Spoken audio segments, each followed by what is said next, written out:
Social media پر آپ نے دیکھا ہے جو ان سے لڑائی کر رہے ہیں ان میں داڑھیوں والے نہیں ہیں، آپ کے اینکر بھائی بھی ہیں.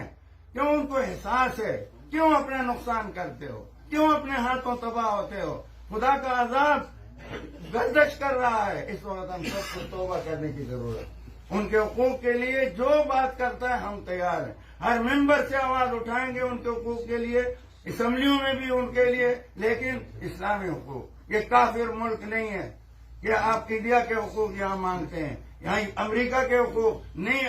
ہمارے اسلامی حقوق ہیں، اسلامی جمہوریہ ہے، ہمارا مذہب ہے، ہمارا دین ہے، اس کے لیے ہم تیار ہیں. تو انشاءاللہ اس میں مرد بھی ہمارے آئیں گے، خواتین بھی ہماری حیادار نیک بخت خواتین شامل ہوں گی.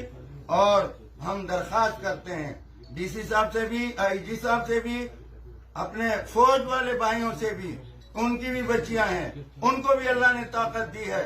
سب سے درخواست کرتے ہیں کہ ہم دشمنی عداوت پر نہیں ہیں، ان کو خدا کے لیے روکو.